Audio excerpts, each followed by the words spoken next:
श्री शिवाय नमस्तुभ्यम। जय माता रानी। दोस्तों संतान सप्तमी की बहुत ही सरल पूजा विधि आज की इस वीडियो में मैं आपके साथ शेयर करने जा रही हूँ। जैसा कि नाम से ही पता चलता है, संतान सप्तमी यानी कि वह व्रत जो संतान के लिए किया जाता है, संतान की प्राप्ति के लिए, संतान की रक्षा के लिए और संतान की उन्नति के लिए और स्वास्थ्य के लिए, अर्थात संतान की मंगल कामना चाहने के लिए ये व्रत किया जाता है। यह व्रत भाद्रपद मास के शुक्ल पक्ष की सप्तमी तिथि को किया जाता है। इसे दुबड़ी साते के नाम से भी कहीं कहीं पर कहा जाता है। इस दिन महादेव और माता पार्वती की पूजा की जाती है। इस व्रत को माताएं या फिर पिता भी इस व्रत को कर सकते हैं, यानी कि स्त्री पुरुष दोनों इस व्रत को कर सकते हैं। इसका जो पूजन होता है वो दोपहर में किया जाता है। 11 बजे या 12 बजे के आसपास आप कर सकते हैं। अगर दोपहर नहीं कर पा रहे तो शाम को 4-5 बजे भी आप इस पूजन को कर सकते हैं। बस आप थोड़ा सा राहु काल अवश्य देख लीजिए। राहु काल में हमें ये पूजन बिल्कुल भी नहीं करना है। तो देखिए, एक चौकी लगाते हैं। चौकी के ऊपर आप शिव परिवार रखिए और यहाँ पर देखिए मैंने माला पहना दी है। पीला वस्त्र बिछाइए, सफ़ेद वस्त्र भी बिछा सकते हैं, पीला भी बिछा सकते हैं। और इस तरीके से देखिए, एक जल का यहाँ पर कलश भर के हम रख देते हैं। आप चाहें तो कलश की भी स्थापना कर सकते हैं। और इस दिन पार्थिव शिव परिवार यानी कि शिवलिंग, माता पार्वती और गणेश जी का विशेष रूप से पूजन किया जाता है। और इस दिन पूजा में दूर्वा घास का, तभी इसे दुबड़ी साते के नाम से कहा जाता है, दूर्वा घास का विशेष रूप से प्रयोग किया जाता है। तो देखिए, हमने जल के जो छींटे दिए हैं वो दूर्वा घास से ही दिए हैं। हमने धूप दीप का भी यहाँ पे स्थापना कर दिया। हाथ में कुछ अक्षत पुष्प ले करके हम सभी देवी देवताओं का हम आवाहन करेंगे। उससे पहले हमने शुद्धिकरण किया था।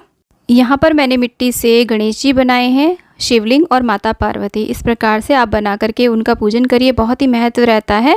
और इसके साथ में देखिए, ये 7 गठानों वाला डोरा बनाया जाता है। वैसे संतान की चूड़ी होती है, चांदी की या सोने की, तांबे की या पीतल की होती है, वो खुले मुंह की चूड़ी होती है, विशेष होती है वो। अगर वो नहीं है तो आप इस प्रकार से 7 गठानों वाला डोरा बना करके भी आप अपना पूजन कर सकते हैं। तो देखिए, मैंने गणेश जी को, शिवलिंग को और माता पार्वती को पहले जल से स्नान कराया है। उसके बाद में यहाँ पर आप पंचामृत से या फिर कच्चे दूध से आप स्नान कराइए और उसके बाद में शुद्धोदक स्नान करा दीजिए। तो इस तरीके से पार्थिव मूर्तियों का बहुत ही ज़्यादा महत्व होता है पूजन करने का। अगर आपके पास पार्थिव मूर्तियाँ नहीं है, आपने मिट्टी से नहीं बनाई है, तो जो भी शिवलिंग हो आप उनका अभिषेक कर सकते हैं। उसके बाद में दूर्वा घास की मदद से हम जो हमने 7 गांठों वाला डोरा बनाया है उसको पहले 7 बारी जल से स्नान कराएंगे। उसके बाद में कच्चे दूध के इस तरीके से छींटे देते हैं 7 बारी। तो जो संतान चूड़ी होती है उसको तो कच्चे दूध में डुबो करके रख दिया जाता है। तो साथ ही साथ हमें इस डोरे का भी पूजन करना है। उसके बाद में देखिए, गणेश जी को जनेऊ अर्पित करेंगे और भगवान शंकर को हम जनेऊ अर्पित करेंगे और यहाँ पर माता पार्वती को हम चुनरी अर्पित कर देंगे। इस प्रकार से सभी को वस्त्र अर्पित करने के बाद में देखिए, यहाँ पर वस्त्र रूपी कलावा अर्पित कर दें। आप चाहें तो कोई वस्त्र आदि भी अर्पित कर सकते हैं। भोलेनाथ को भी आप वस्त्र रूपी कलावा अर्पित कर दीजिए। माता को तो हमने चुनरी अर्पित कर दी, आप चाहें तो बड़ी चुनरी भी अर्पित कर सकते हैं। उसके बाद में हम सभी को तिलक करेंगे। तो ये जो व्रत है वो संतान की सुख, समृद्धि और खुशहाल जीवन के लिए किया जाता है। तो बहुत ही अच्छा और उत्तम व्रत है। पति पत्नी दोनों इस व्रत को कर सकते हैं मिल करके, क्योंकि देखिए संतान तो दोनों की ही होती है। इस तरीके से देखिए, भगवान भोलेनाथ को चंदन अर्पित करें, भस्म अर्पित करें, उन्हें रोली आदि ना लगाएं। तो इस तरीके से गणेश जी को, शिवलिंग पर, माता पार्वती को और दीपक और कलश के ऊपर और जो हमने तस्वीर रखी है उसमें सभी को हम तिलक करेंगे। और इसके बाद में देखिए, जो हमने डोरा रखा है ना उसको भी हम साथ के साथ तिलक करेंगे और गणेश जी को और माता पार्वती को यहाँ पर हम कुमकुम अर्पित करेंगे। इस प्रकार से देखिए, तो ये जो पूजन है इसमें व्रत किया जाता है और एक समय आप मीठा भोजन कर सकते हैं इसमें। और मुख्य रूप से दोपहर के टाइम किया जाता है। अगर आपके पास समय की कमी है या नहीं कर सकते हैं तो आप शाम को भी ये पूजन कर सकते हैं। इस तरीके से देखिए, सभी को हम अक्षत अर्पित कर देंगे। और उसके बाद में भगवान भोलेनाथ को जो भी चीज़ें प्रिय होती हैं, जैसे कि उन्हें बिल्वपत्र, बेलपत्र अत्यधिक प्रिय होता है। भगवान भोलेनाथ की पूजन में सबसे मुख्य चीज़ बिल्वपत्र होती है। उसके अलावा जो भी चीज़ें आपको मिल पाएँ वो आप यहाँ पर अर्पित कर सकते हैं। तो देखिए, सभी को हम गणेश जी को शिवलिंग पर, इस प्रकार से माता पार्वती को, सभी को हम बिल्वपत्र अर्पित करेंगे और तस्वीर के पास भी हम इस तरीके से बिल्वपत्र अर्पित कर देंगे। इस तरीके से देखिए, इसके अलावा जो भी चीज़ें मिल पाती हैं वो आप अर्पित करिए। भगवान गणेश को, माता पार्वती को लाल रंग के पुष्प अत्यधिक प्रिय होते हैं। हो सके तो गणेश जी को आप गुड़हल के पुष्प अर्पित करें। भोलेनाथ को सफ़ेद रंग अत्यधिक प्रिय होता है, तो सफ़ेद रंग के जो भी आपको फूल मिल जाते हैं, केतकी का फूल बिल्कुल भी प्रयोग ना करें आप।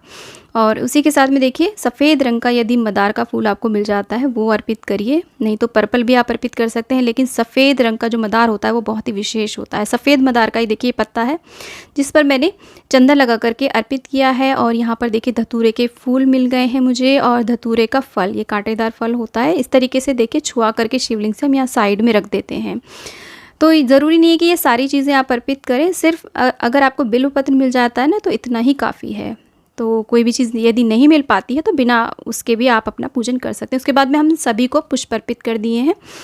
संतान सप्तमी के व्रत में दूर्वा घास का बहुत ही ज़्यादा महत्व रहता है, तो इस पूजा में आपको दूर्वा घास यानी कि दूब घास का विशेष रूप से प्रयोग करना है। तो हम गणपति जी को दूर्वा घास अर्पित कर देंगे, सभी यहाँ पर सभी को हम दूर्वा घास अर्पित करेंगे। और हमारा जो ये 7 गांठों वाला डोरा है इस पर भी हम दूर्वा घास अर्पित करेंगे। देखिए यहाँ पर माता पार्वती को, भोले शंकर को, सभी को हम दूर्वा घास अर्पित करेंगे।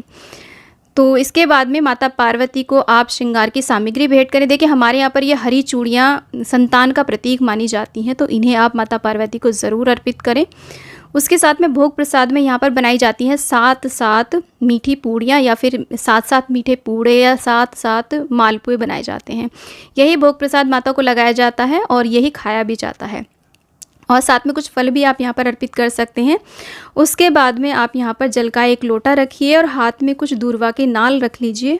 और उसके बाद में हाथ में कुछ अक्षत रख करके आप संतान सप्तमी की यहाँ पर कथा करिए, कथा सुनिए। इस प्रकार से देखिए हुंकारे भरते हुए हमें कथा पढ़नी चाहिए, सुननी चाहिए। इस तरीके से ध्यानपूर्वक कथा का श्रवण करने के बाद में जब आपकी कथा संपूर्ण हो जाती है तो हाथ में जो हमने दूर्वा और अक्षत लिए हैं उसमें से थोड़े से दूर्वा और अक्षत हम जल के लोटे में डाल देते हैं, और बाकी के हम यहाँ पर देखिए भोलेनाथ के पास और गणेश जी के और माता पार्वती के पास में हम छोड़ देते हैं। और उसके बाद में देखिए ये जो जल का लोटा है, यदि आप दोपहर के समय इस पूजन को कर रहे हैं तो आप इसका अर्घ्य सूर्य को दे सकते हैं, और शाम को कर रहे हैं तो आप चंद्रमा को इसका अर्घ्य दे सकते हैं। तो इस तरीके से देखिए कथा सुनी जाती है संतान सप्तमी के व्रत में। इसके बाद में हम कपूर से आरती करेंगे भगवान गणेश जी की और भगवान भोलेनाथ की और माता पार्वती की। हम इस प्रकार से आरती करेंगे। आरती करने के बाद में हम प्रार्थना करेंगे, क्षमा याचना करेंगे। भगवान भोलेनाथ और माता पार्वती से प्रार्थना करेंगे अपने संतान के सुख समृद्धि और खुशहाल जीवन के लिए और उसके अच्छे स्वास्थ्य के लिए। यदि आपके संतान नहीं है तो भगवान जी से आप प्रार्थना करिए कि ईश्वर आपकी भी मनोकामना पूर्ण करे। उसके बाद में देखिए क्षमा याचना कर लीजिए, और पूजा में रही कमियों को दूर करने के लिए आप कुछ ना कुछ दक्षिणा अवश्य रूप से अर्पित कीजिए, जो भी आपकी सामर्थ्य हो। और उसके बाद में हम जल से छींटा दे देंगे इस प्रकार से। तो इस तरीके से संतान सप्तमी के दिन महादेव और माता पार्वती का पूजन किया जाता है। जिस जल के लोटे से हमने कथा सुनी थी उसे यदि आप दिन में कथा कर रहे हैं तो आप सूर्य को दे दीजिए, यदि शाम के टाइम आप कथा कर रहे हैं तो चंद्रमा को आप अर्घ्य दे दीजिए। अब यहाँ पर जो हमने भोग प्रसाद लगाया है उसमें 7 पूड़ियाँ तो होती हैं, वो तो माता का भोग प्रसाद होता है। 7 जो होती हैं वो आपको खुद खानी होती हैं। यदि आप पूरी पूड़ियाँ नहीं खा पाते तो आप अपने पति को खाने के लिए दे सकते हैं, इसके अलावा आप इसे खाने के लिए किसी और को ना दें। तो इस तरीके से बाकी की जो 7 पूड़ियाँ हैं आप उन्हें गौ माता को खिला दीजिए, और ये जो हमने फल रखे हैं उन्हें आप भोग प्रसाद के रूप में अपने परिवारजनों में वितरित कर सकते हैं।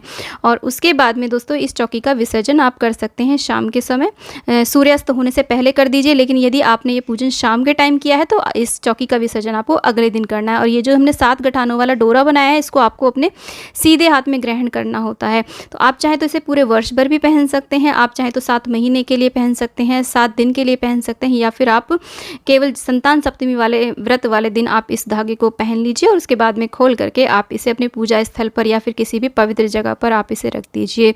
अब ये जो श्रृंगार की सामग्री हमने यहाँ पर अर्पित करी है, इसमें से जो हरी चूड़ियाँ हैं ये संतान के नाम की मानी जाती हैं हरी चूड़ियाँ। तो आप इन चूड़ियों को किसी को ना दें, आप स्वयं पहने।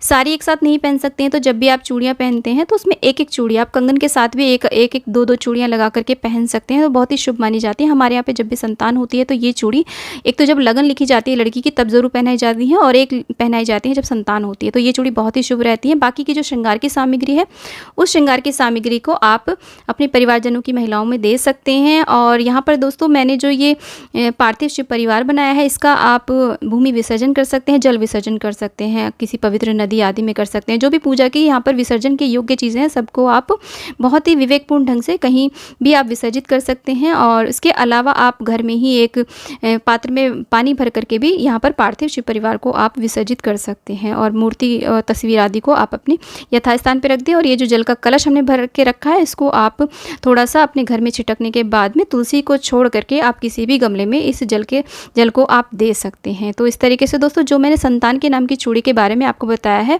वो चूड़ी 1.25 तोले की बनती है। 1.25 तोले चांदी सोने की, या फिर छल्ला भी बनवाते हैं कुछ लोग। एक संतान के लिए 1.25 तोले की एक चूड़ी बनती है। 2 संतान होती है तो 2 चूड़ियाँ बनती हैं।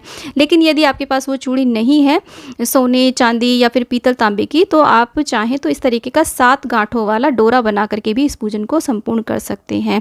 तो दोस्तों उम्मीद करती हूँ कि संतान सप्तमी की ये बहुत ही सरल सी पूजा विधि आपको बहुत अच्छी लगी होगी। वीडियो थोड़ा भी अच्छा लगा है, यूज़फुल लगा है, तो वीडियो को लाइक करें, चैनल को सब्सक्राइब करें और वीडियो को ज़्यादा ज़्यादा शेयर करें। और कमेंट बॉक्स में जय माता रानी श्री शिवाय नमस्तुभ्यम अवश्य लिखें। दोस्तों माता पार्वती और भगवान भोलेनाथ सदैव आपकी संतान की रक्षा करें। इसी आशा के साथ विदा लेती हूँ दोस्तों। श्री शिवाय नमस्तुभ्यम। जय माता रानी।